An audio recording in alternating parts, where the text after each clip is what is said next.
Welcome to another edition of the Bhandwagon Podcast. And today I have got, again, like I said before, when I'm building up that Venn diagram, somebody who I've always wanted on, and you've got to play your cards right at the right timing to get the right guest in at the right time. I think I have at this point. So welcome to Preet Gill. Oh, thanks so much, Ricky. Timing is brilliant, isn't it? The Labour Party reshuffle's going on, isn't it, at the same time? You know something, because this is going to come out in a couple of days, so I've missed out on the exclusive. I'll probably know the exclusive, but I probably won't say. I won't be able to share. So again, timing of the essence, really. So as far as what you could say, you're staying as you are, aren't you? Yeah, I've had the call from Kaur to stay in the shadow cabinet, but also to stay in the brief of development minister. So that's absolutely amazing. However, let's see what the detail means a little bit later on. There's some big moves going on, so we'll have to wait and see what the updates are going to be. So I'll get to the story in a bit, but in terms of, you just mentioned it again around Shadow Secretary of International Development, what does that, to the average person, what does that actually mean?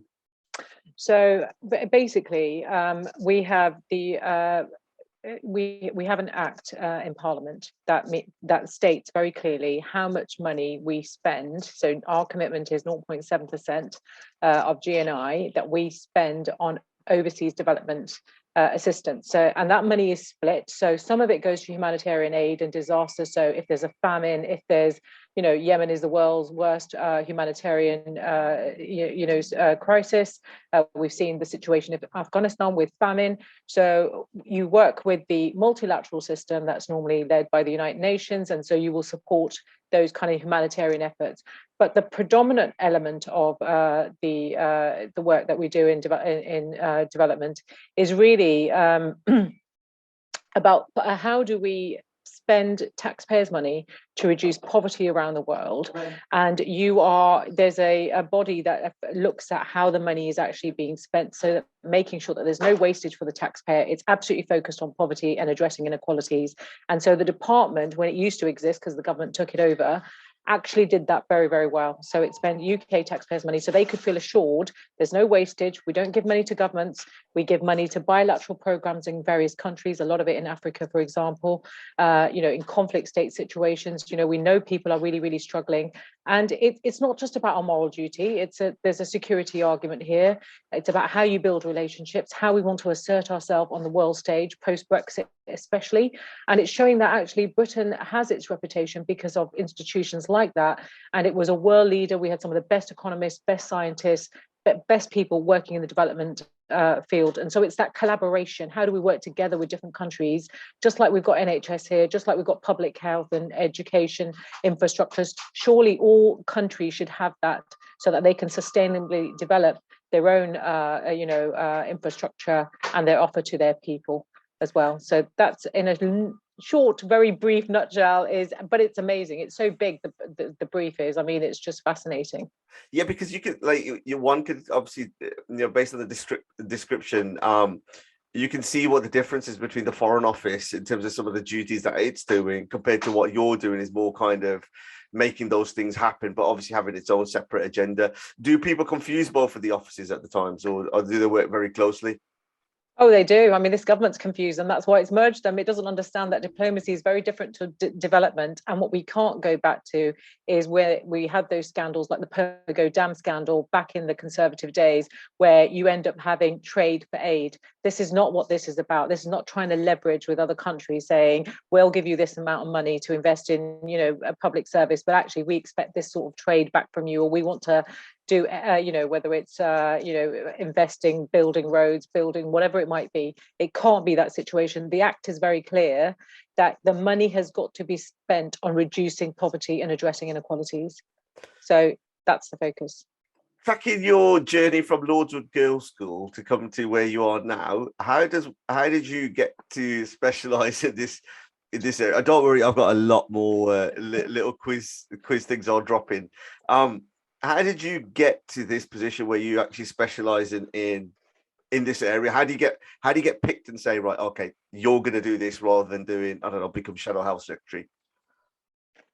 Well, being appointed onto the shadow front bench was really, because of Keir Starmer becoming the leader back in 2020, and of course during the middle of a pandemic. And so it's been quite a challenging time being the Secretary of State for International Development, especially because you couldn't travel. And, sometimes you do need to go and see the impact of these programs directly by visiting various countries. But what a fascinating journey from Lords with Girls to be sitting here in Parliament, and it's still a privilege, even though it's been 4 years since being elected, just being here and understanding the power of, our Parliament and actually our democracy is just, for me, I'm in awe, because when you're growing up, my biggest influence was my dad, the late Daljit Singh Shergill, as you know, but, all of us were really in awe of parliamentarians. We used to think that they knew so much, and we'd look up to them. I certainly was one of those people, and you always think you need to know a lot and have done a lot before you can even apply to becoming a member of Parliament. It's only when you get here you realize that actually the only thing that stops you is you yourself, because I think especially women, we go through this situation of like feeling like we've got an imposter syndrome, like surely we can't apply for a job because you need lots of qualifications, or you need to have done various gained other experience. But it's not the case, really. I think politics essentially is about affecting change in our society. It's about seeing the things that whether it's locally, whether it's regionally, whether it's nationally. And so if you've got a passion for making a difference, then actually politics is definitely for you. But coming from our background, the Sikhs, it wasn't something that our parents pushed us into. They didn't say, oh yeah, go to university, you're going to become a politician. It was always be a lawyer, be a doctor, get into a good profession, teaching, all of that sort of stuff. And I think, but for me, though, I suppose my dad was always into politics. He stood as a councillor unsuccessfully. We always had politicians in our home. He'd regularly make us go out leafleting. We used to find it boring as a teenager. And people used to say, your house is like this front room. There's always people in your house. Like, what's going on? And that was my dad, really, because anyone he'd meet on the street, in the Gurdwara, he'd said, yeah, come over to our house. We'll absolutely help you fill out a form.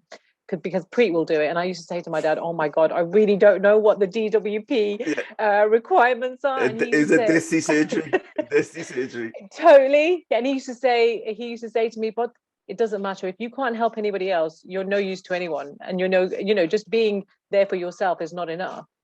And I remember him saying that to me when I went away to university. He said, look, it's all great, you're going to go and get yourself a degree. But the question you need to ask yourself is, what are you going to give your community? What else are you going to offer and do? And don't just think that everything you're doing in your life is about attaining something for yourself, or it's all about acquiring something. And that, I suppose, that never stayed with me. It's no surprise then, Ricky, right, that having a father who was so progressive in the 80s during the recession, was there with the miners' strike, had set up a Samaj Sadar for women from India in the 80s. Domestic abuse wasn't a term. And the committee, you're from public health, and you're going to probably laugh at this, but the committee, basically, girls used to come to my dad and say, look, I'm having this problem. It could be whatever it could be, around wages, exploitation, around treatment, isolation, all of that. And 5 Gurdwara committee men used to turn up to this house. And basically, what would they say? They'd say to the elders, they'd say, if you treat this woman like this, we're going to shame you in the community. And my dad used to take me along and say, right, sit with the woman in the room separately and find out from her if she's being treated incorrectly, because we'll have to report it to the police as well. And I would be like, oh my goodness, this is like really serious stuff. But looking back on it, there was nothing like that for our community. There wasn't the support services, were there? We were pretty much having to meet those needs and fulfill those gaps by actually identifying what our communities needed. I think it was in cases like, some of the things that you just said there. I think one of the strongest points of like what the Sikh community stands for, in my opinion, is that it's been very well self-policed for so many decades, like in terms of what your dad was doing there. And I think those commissioning services have kind of taken that for granted, that we kind of hidden in any kind of data anyway, how difficult data monitoring is anyway to finance the need of the community. Would you say that's one of the challenges to kind of progress from having that conversation with that lady in the room to how do you kind of evolve that subject to something now and say, making sure that that person doesn't get missed? It's absolutely spot on question, really, because you're right. Because we've been a self-sufficient community, never really needed to go out and seek support from local authorities or from government, unless it was obviously on big national legislation. We've just got on with it and provided services. But of course, as our populations have grown and the need has grown and expanded, we've seen a lot of people from Italy, from Spain, from Afghanistan, Sikhs migrate over, especially in the last 10 to 15 years. And you can see it now when you go to the Gurdwara, visibly how mixed and how diverse that really is. And I think one of the things that struck me is you come to Parliament with this view that actually you are going to be able to affect change because populations matter, they matter to government, policy matters, it matters, that you have got the right, sort of policies, you've been able to do the impact assessments as well, understanding actually how they affect various populations. So, in my naivety, thinking that the campaign to get the ONS to give Sikhs the option to tick Sikh under the ethnicity gap, bearing in mind in legislation, Sikhs and Jews are recognised as an ethnic group and a religious group. I didn't realise how difficult this was going to be. And yet it's so basic, coming from local government as well, being a councillor and then working as an officer, I see the huge gaps. And it really struck me that the Cabinet Office, its civil servants absolutely admitted to me that across 180 data sets that Cabinet Office looked at, there was no data on Sikhs. And yet they couldn't tell me, therefore, why they weren't happy with giving Sikhs the option to ticket, even though 100,000 Sikhs protest voted in the last election. And all I was being told by the ONS or other people was, your community split. And I did a sociology degree and I'm thinking, I find this quite insulting. I've got statisticians telling me that 100,000 people isn't a big sample.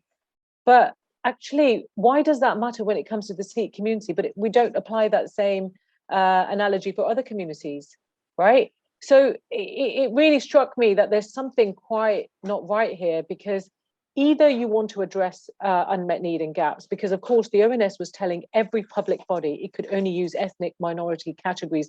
If it had told public bodies use religion, no problem, I wouldn't have an issue. I'd be very grateful. I even posed that to the ONS. I said, why don't you make it mandatory? And they said, oh no, there's no public acceptability but around people disclosing their religion. So, okay, so there's a big need for this community, you recognize it, but you don't want to do anything about it. So this just tells you ideologically something's wrong about the politics. Now, would you say that the Sikh community are not well engaged and therefore they don't know how to hold their MPs to account, especially Conservative MPs, because they are the ones in power and they are the ones that failed to address this for the community? I don't know the answer to that question. I saw our community very well engaged into this campaign, coming out in support of it. And I think it's been really, really disappointing to see actually the government doesn't seem to care that much about the Sikh community either. Yeah, I mean, if you think about it, on the last census data, I think there was something like, just under 800,000 in some aspects. So you're almost talking about 1 in 7, 1 in 8 people just abstaining just from a point of non-recognition. They do get recognized in that format and then dismissed. I mean, just pure frustration wise, how do you even start to challenge that system? I know you've had a few challenges and I'll get to them a little bit later, but what you're talking about there is a frustration of process and a frustration of system. How does Preet Gill, from that background, try and start that conversation to try and break that?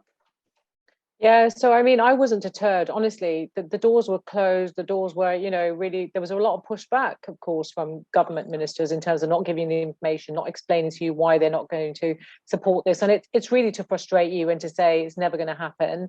The thing is, for me, it just spurred me on. It made me think, actually, I need to tell my community that this is a really big issue and it's concerning them. And how does it affect them locally? So why is it that we just don't know why X amount of Sikh men die from liver disease, for example? We know that it's probably related to alcohol consumption, but without the evidence base, we can't then direct the testing, making sure that we have a campaign and that we are meeting those needs, right? So it really upset me. It upset me because certain people in our community decided to make this a kind of theological argument, and they were missing the point about actually this is going to benefit our community by being monitored, having services that are targeted to meeting their health inequality needs, whatever the other issues are, like resources around education. Is with the migration in Smethwick, for example, is a big issue. We don't have enough housing stock. And it just struck me that there are certain people that are prepared to go to such an extent that will harm our community as opposed to actually fighting for the good cause. And I think, yes, you can be frustrated, you can get very upset and angry, and then what? And I've gone through that process where felt really upset, and I thought, but then I thought, fine, okay, this is what government's going to do. Is this going to be the last census? I don't know. But how can I now influence it about what it does in the next stages as to how it's going to collect that data? How can we make sure that we are trying to fill those gaps? That conversation is still ongoing. It's still being had. I'm still going to keep pushing. So if there is another census, it'll be a bigger campaign, and we'll make sure that the community are really heard, and we'll have a lot more time. Of course, during a pandemic, it's been very difficult as well. But yeah, we've just got to keep going. My thing is never give up, because actually the system is there to make you give up. It's to make you feel frustrated, to make you feel hopeless.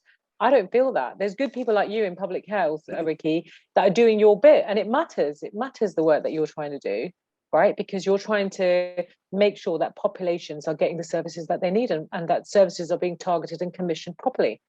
And just to echo that, it's not just like the Sikh faith. There's quite a lot of different communities are also in this boat, and I think it's just being a bit more vocal about it. And from being from the community, I think we're probably one of the ones kind of leading that way, really, in terms of having that fight as usual, as I would say. So we talk just touching back and going back to some of the challenges that you faced. Labour's always been good in terms of having women representation within Parliament, and had some of the highest representation within parliamentary history. How did you find the challenge of being a woman within there, and then a woman of colour, so to speak, to come into Parliament and being able to kind of absorb that within there? Because if you're around some of it, you're not really used to kind of the hierarchies and institutions of power. How did you kind of still be real, so to speak, to your roots, and then have that representation in Whitehall? I mean, it's fascinating when you come here. When I brought my daughters, they were like, this is like Hogwarts, it's like Harry Potter, it's amazing, and they are just thrilled. To me, I've visited Parliament, but to actually work here and to experience it from a different perspective, it's a huge privilege, and there's a lot to learn about all the different processes, quite archaic as well.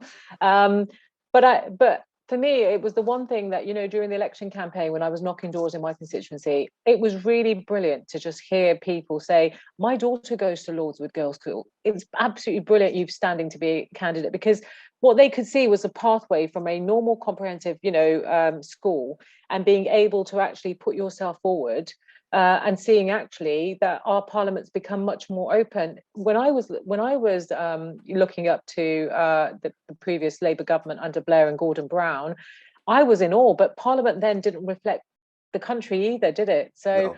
I'm so proud that my party now has exceeded female MPs, and actually we have seen those from BAME backgrounds grow consistently at every election, and it's absolutely brilliant to see that group has really increased, and it's good to see that it's increased in terms of females. And I think it's really important, though, that our experience, some of the barriers that some of us have faced, or what we go through, we can find time to talk about those collectively and understand, actually, is it just me going through this? Is it actually a bigger issue? Is it much more broader and wider in terms of what doors are available to you?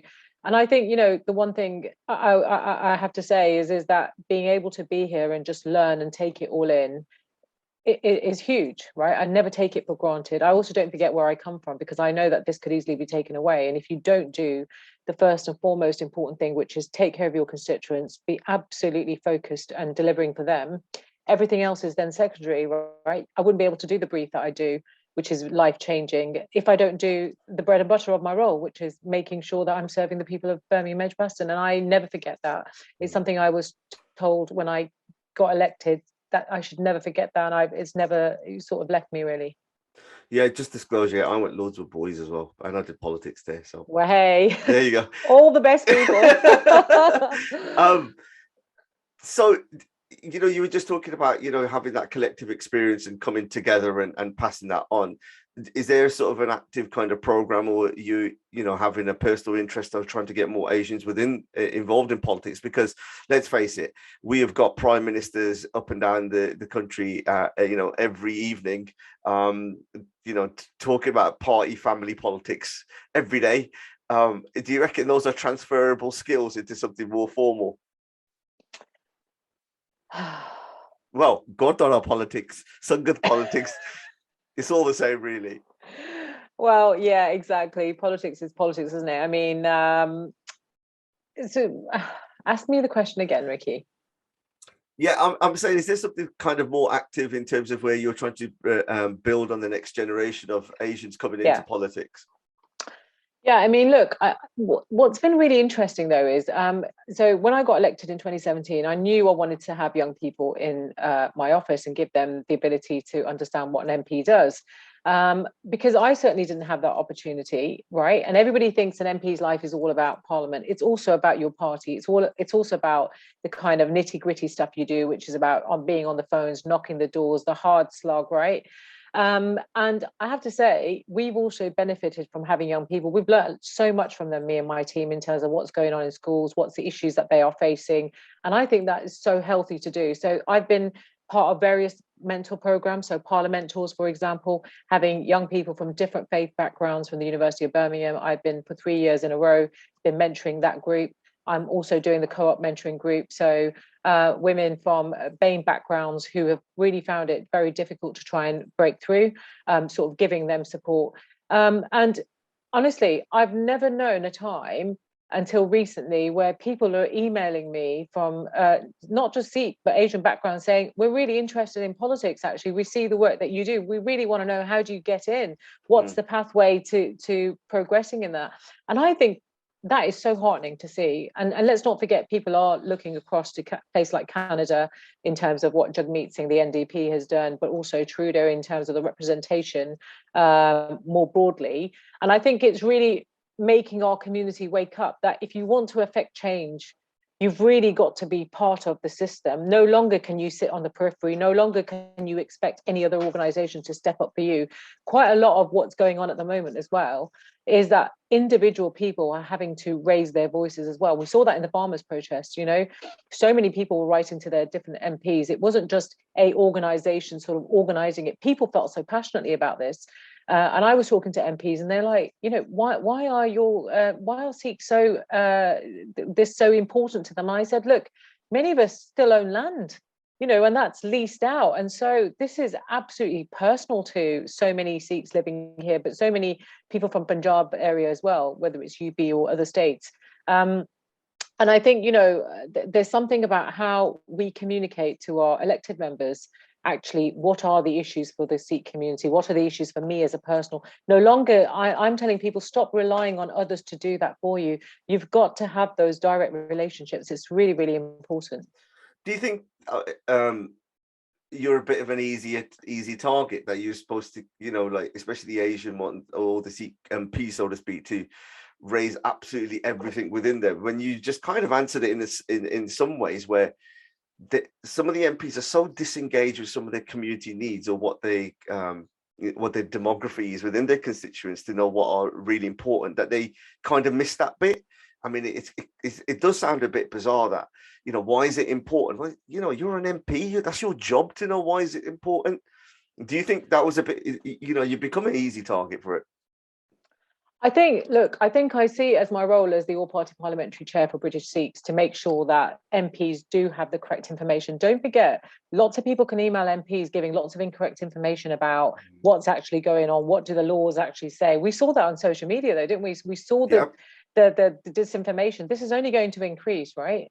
You know, as you go forward with social media platforms being allowed for look how much gets spread. I mean, I thought the piece that was done recently around you know, how were hashtags being used to kind of reframe the narrative almost, and the messaging around the farmers' protest. It was linked to kind of you know, Khalistan, or this is about terrorists, or this is about this. And actually what you found was that these are hashtags and fake accounts that are being set up. But the worrying thing for me was how the media used this information. They didn't seek to go and fact check it. They didn't seek to check whether this is accurate or not.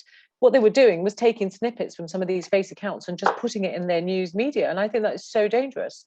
So I do see a duty in that, you know, I am sharing information, trying to be as impartial as I possibly can to my fellow colleagues so that they can make their own mind up in terms of how they support their constituents. But we do get lots of people trying to send us information, which you do think this is absolutely incorrect. Yeah, proper question.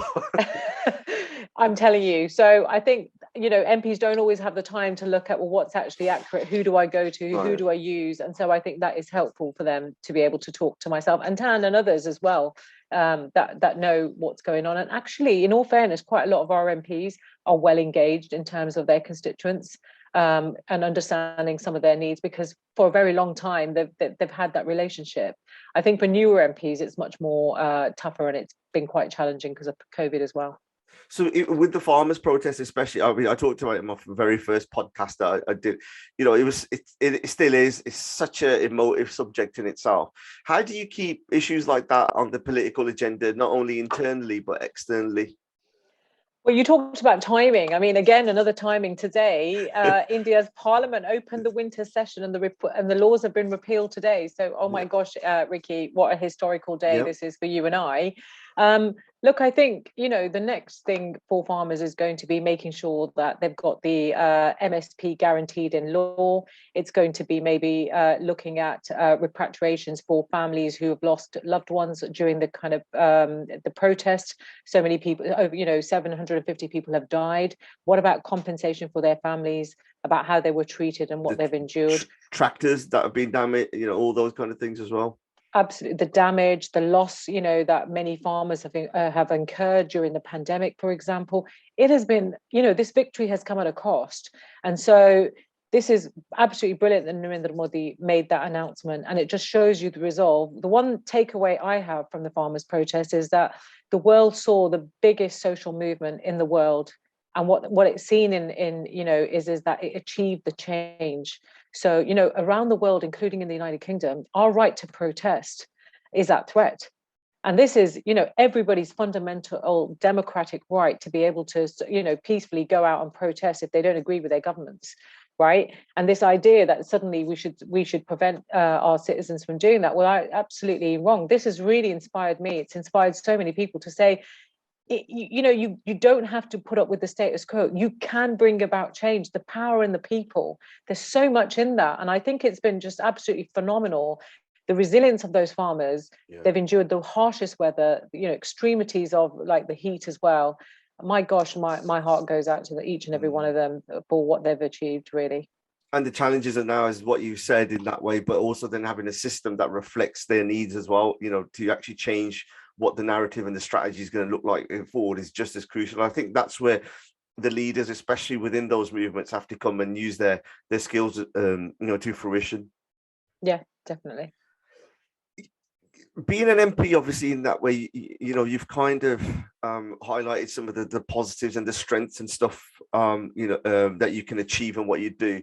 But it also could come out of a bit of a cost, as what we saw recently with Sir David Amis and, with all those things. And you've obviously expressed some of your kind of own safety needs of around that. Can you just share some of the what you actually meant and what actually happened in terms of you having some threats to your own life about it? Yeah, so I mean, as an MP, none of us expect that this is part of the job. You don't expect that kind of abuse because you're trying to do your very best. You understand that people have come to you as the last resort. They're quite desperate. And MPs want to be able to meet as many of their constituents in surgeries. Of course, you've got to feel safe, right? I mean, David Amis couldn't have predicted that. I mean, that was a surgery that was booked in, so the person had an appointment.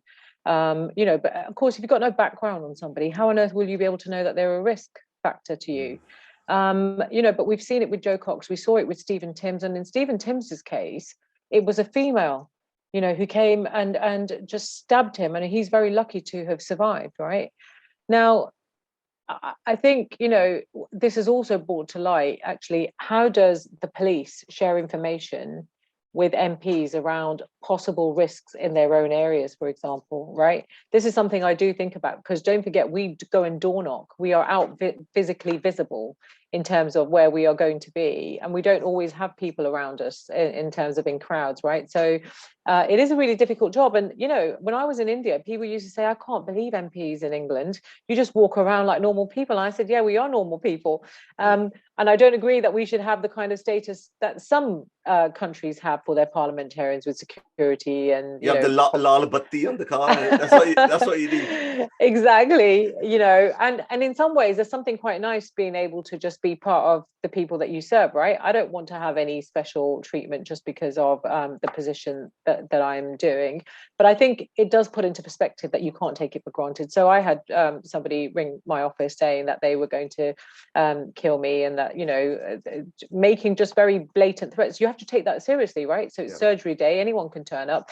The good thing is that the police have turned up on both occasions when I've had to call them, and now I've taken security, not from police, because I know that the police is really, really stretched, but I have security at my surgeries because I don't want to take any chances at all, not for myself, not for my staff. I think you have to take this really, really serious.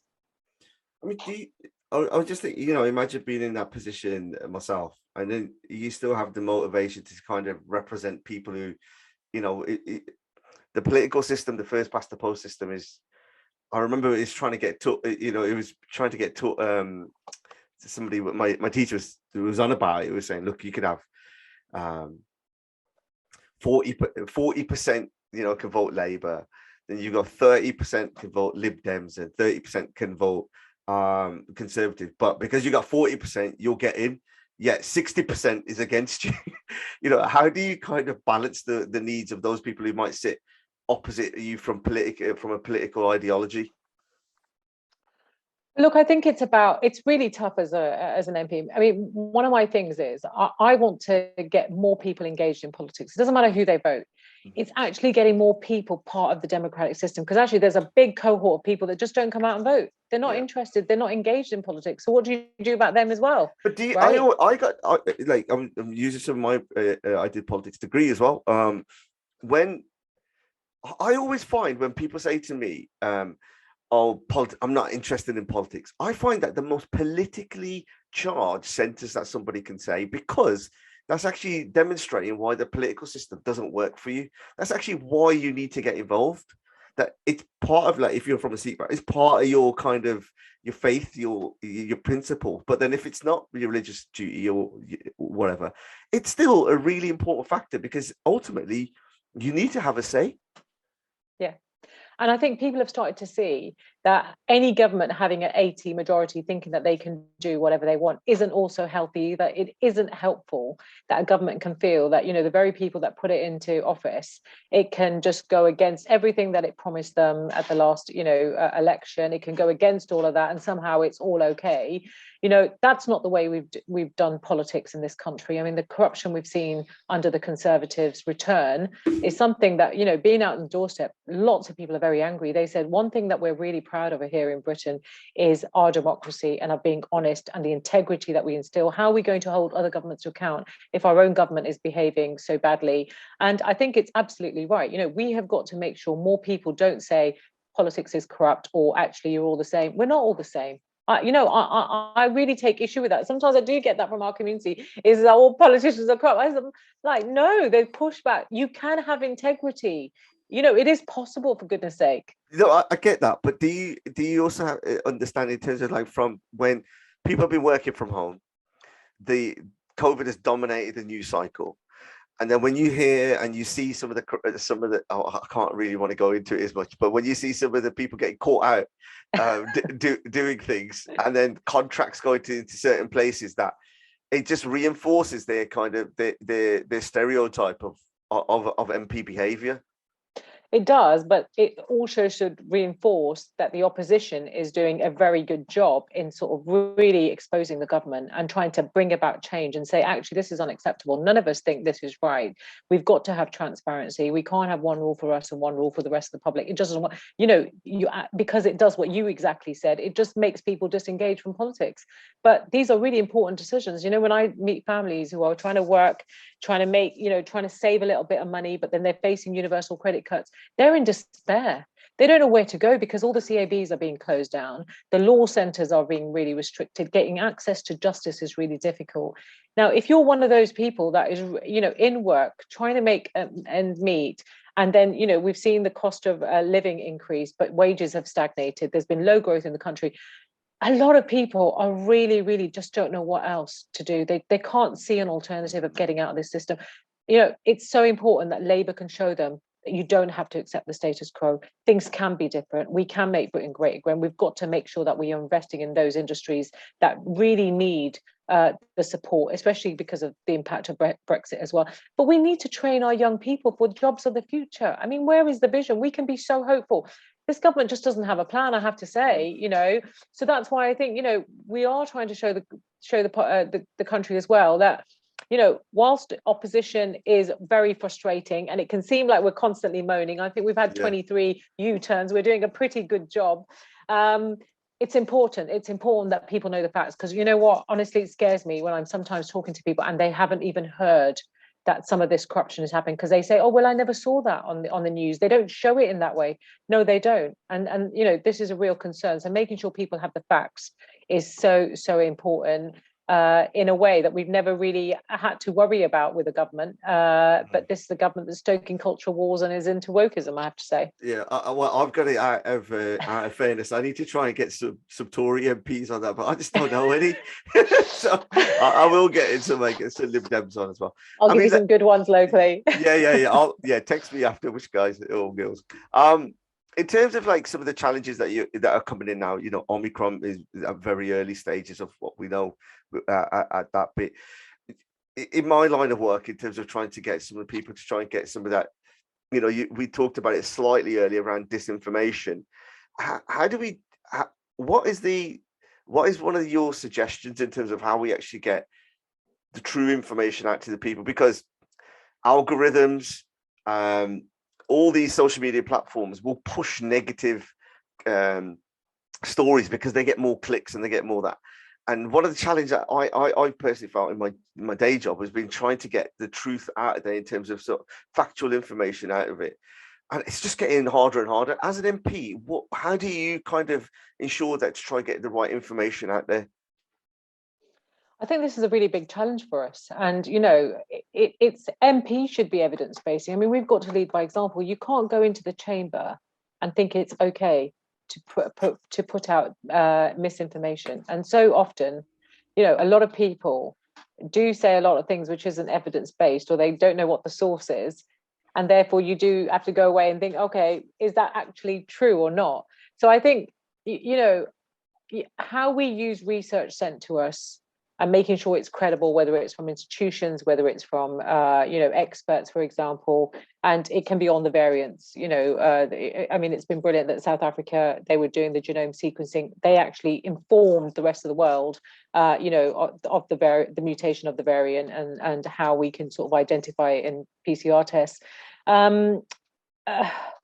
But, it is making it so much more difficult, because even if you want to give information out, sort of, you want to put a leaflet out, you're still limited in how much stuff you can put on there in order to engage people. And the thing is, a lot of people are on social media. People have got used to just wanting very quick snippets of information. They don't want to read lots of stuff. They don't want to listen to something for too long. And that's why we know lots of videos, people just read the subtitles, don't they? I mean, people just have the time. TikTok news. I'm telling you, that puts a real challenge in, because how do you keep people engaged and interested to know the facts? That means actually that you only have a very short space to be able to give information. So you have to think about what is that one piece of information you want to leave somebody with. And seriously, it's come down to that. I mean, it's quite shocking almost. It's come down to 1 to 2, 3 things, that because people just are being bombarded with so much. During a pandemic, there's so much negativity. I hear this from people all the time. They say every time I put the news on, it's something really bad, and I don't want to hear it, right? So I think this is a really big challenge. It's only going to get worse. This is why parliaments, legislators around the world have got to come together and think about what they're going to do with social media platforms in terms of what gets shared on there. Of course, there are lots of positive reasons why we should have it, but there's lots of negative things. And half of the time, it's actually finding out whether the bit that you read of the information, which one's actually factually correct. Because, you know, you could read 3 to 4 different stories on the same thing, and they could be telling you different pieces of information. I mean, that in itself is really concerning. It kind of makes you think about when you did your dissertations back at university, you know, before the days of social media, because that's when I was there, how important it was to be in the library and find the text and the source and really go and find the information. I think we need to be doing more of that. We need to get back to sort of saying it's facts, it's what's true that is important, as opposed to just obtaining information for the sake of it. Yeah, I mean, it's kind of summarized really in the vaccines, where you got, you know, anti-vaxxers, pro-vaxxers, and you got the vaccine hesitant. And I think it's just in terms of, right, look, give you as much informed information as you can and make the informed decision. Not really just kind of like a lot of people getting, you know, I remember early, I was really aggressive putting out my public health messages and all this stuff. I just got to a point where I was just losing energy. And then I could just see my kids, when they're watching TV, you know, they're seeing the daily death counts going up. And I didn't realize the impact of what they was doing. So I had to kind of shelter them from like your normal 6 o'clock news, which I don't think is right, really. And I think that to be aware of the content, what people are putting out, you know, it can have significant mental health issues in the future, trust issues of government institutions, of information. And now anything the government puts out, people just question anything from either side of the part, you know, either side of the house. So I think there's got to be some kind of internal conversation of saying, with the growth of social media, we're not going to be able to get rid of it. But I do think that governments, regardless everywhere, need to look at ways of how they're engaging differently, because across the pond, Twitter got the American president in with Trump, and how it's being utilized with troll farms, with everywhere out putting out negative or splitting and being you're getting like Russia, China, for example, playing the long game in terms of causing arguments within communities by sponsoring certain posts and do this opposing opinions. And you can just see that disinformation kind of piece that you wrote about we talked about with the Kazan movement. You can just see how social media now is becoming so important. And if you're not engaged and able to adapt, I think you're outdated. I can't see the relevancy. There's something about how I think that's really interesting, because I think there's also something about how we change our habits a little bit. Like now I find my social media habits sort of consciously changing a little bit. Whereas I used to go and read quick bits of information, I'm more inclined to go and find research from other sources, whereas I'd rather just have a look at a post here, maybe order something online, have a WhatsApp conversation with family, as opposed to now, you know what, you know, the rest of the country are not on social media. They're not on Twitter. They're not sitting there constantly in a way that most people that are in that bubble are and watching what everybody's saying. And I think that's the bit, isn't it? It's reminding yourself, where is your sense of reality? Where is it all happening for you? Is it in your living room with your kids? Or is it actually on your gadget and you're in the Twitter space, which really means very little? And I, you know, this morning I read that my usage last week was down by 1 hour 40 minutes, and that made me feel so good, because I think now I had that. Did you? I had 11% down, but I was trying to concentrate, but it's still like 6 hours plus. I'm still exactly. So, you know, for me, I want to reduce that. Like my kids were saying, in the Christmas holidays, mummy, you're only allowed your phone for 1 hour. And I was like, you know what, in some ways that's probably not a bad thing. Like this idea that we could somehow can't live without it, that we are dependent on it, is a feeling I don't like. And I see it with our kids, because you give them a gadget. You know, my daughter started secondary school, so she's finally got a phone. It's really fascinating for her. And you know, I can see it. It's just the TikTok, the page. It's just the fascination of being on something and doing something, as opposed to actually, well, what was the purpose of it?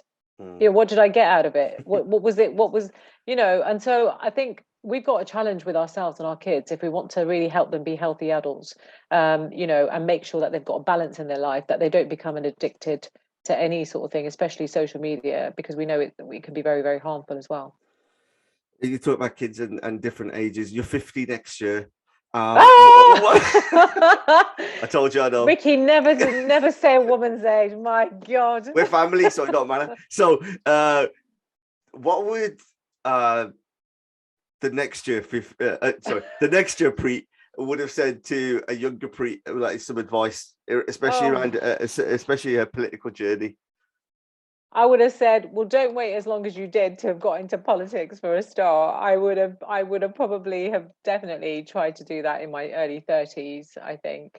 I think also, one of the things is like, I'm one of those prevaricators. When I'm trying to make a decision, I take ages to get to that decision. And I will really, I'm an art. Whereas now I'll take decisions and I'll stick with them and I'll make decisions. And I think that's so important because sometimes, whatever it might be, it just means that you endure something for longer than you need to. And actually, life is so short and precious that sometimes it's just about making a decision and just moving on and feeling okay about that. And so, yeah. And, I would say this because I lost my dad in 2014. I wish I'd got to spend even more time with him. I don't think it's never enough about, and more so about capturing his life experience, because I think, we don't always get to record our parents or our grandparents' history. And when they're gone, they're gone. They take all of that knowledge about your family, your background, your early years with them. And I think it would have been really great, even though I got to hear a lot about my dad's early years. There's probably lots of stories I didn't know, and I wish I had more time to have sat down and wrote his own diary and maybe his memoirs or something. That would have been great. Yeah. And probably would have had kids much younger, but life takes you to where it is, and you've got to be grateful. And I really am. So yeah. Yeah, I understand exactly what you just said there. So I'm just gonna move on swiftly to sort of the last bits now. This is called the Bandwagon. So this it's a play on my surname, obviously. It's an opportunity basically for you to kind of jump on a bandwagon or jump off one. So is there anything that any kind of thing that you want to kind of share or get off your chest? Oh my goodness, that's really putting me on the spot. It can be anything. Yeah, it's because have you made your question time debut yet? No. I'm waiting for that one, so I'll wait. I'll put that aside, but it could be anything. Jumping on the bandwagon. Oh my God. I think I definitely need to have a TikTok account and to probably do much more of the TikTok, because I tell you, it's where all the youngsters seem to be. I've tragically, because of this, I've had to join it. I have no idea. All I get is people just coming up, just dancing. And I'm like, trying to put up little snippets of these podcasts. And I just don't have a clue what I'm doing on. I'm all right on Insta and I know all the, but TikTok, I honestly ain't got a clue. My kids are always trying to teach me some dance moves on TikTok. That's what you're absolutely right. There seems to be lots of people doing lots of sort of dancing and stuff like that, isn't there? I think it's time for your own podcast as well. I'm just gonna keep giving you more work to do. Okay, fantastic. That's it. No, okay, no, that's cool. I really appreciate it, making time and do this. I know you're extremely busy, and today of all days, I just want to say, like, you're an inspirational role model in terms of like trying to find people to go on that political journey, regardless of what your political allegiances are. I think people need to kind of get involved in local politics, especially councillors and stuff, and then ultimately have that pathway from becoming an MP and maybe going on a little bit beyond for the number one job in the future. Do you see yourself going that way, Preet? Oh, I don't know. I really enjoy what I do, and I absolutely love being, the MP for the place where I grew up and where I went to school. It's really tough. Like, you never say never about where you want to go, but it's so difficult when you have kids as well, trying to just find that balance. Because as you said, you could find, I could do this every week for 7 days. That's it for 52 weeks a year. It's so easy. And I think since 2017, honestly, MPs with the election in 2019, we just haven't had a rest. And in recesses, you don't have a break. You have to work, really. And I think that's the challenge I have, is like, when do you actually switch off? It's a really challenging thing. Like, even trying to find time to meditate or do yoga or do other things. It only lasts for a little time. So yeah. Well, look at the Desi wedding schedule, and so it's a miracle how you find any time to do this job. Oh my God, all the family functions that you kind of have to look at. Well, what's a parliamentary requirement? How am I going to get, honestly? It's a convenient excuse. That's all I'm going to say. It's a lot of juggling because you'll upset a lot of family if you don't make it to various events, as you probably know. You probably end up holding a surgery anyway. Like, oh, can you sort out my extension? Guys. You know what? You would not believe it. Honestly, sometimes I think, God, is there no escape? I could be at a wedding. I've been at events, and I'm not even joking. People have come up to me and say, "Can I just talk to you about this piece of casework?" And I'm like, my kids are like, "But mummy, we have to go." And I'm like, I know it's so difficult, but then it's challenge. You have to listen, right? So yeah. Thanks, appreciate it. I really enjoyed it. I'll get you back on. Don't you worry. Well, you bugged me for how many months? We finally made it, and what an iconic day! There you go. The farmers' laws have been repealed, and Labour Party has undertaken a big reshuffle. My goodness, Ricky. See, time. Cheers. All right, brilliant. Lovely to see you.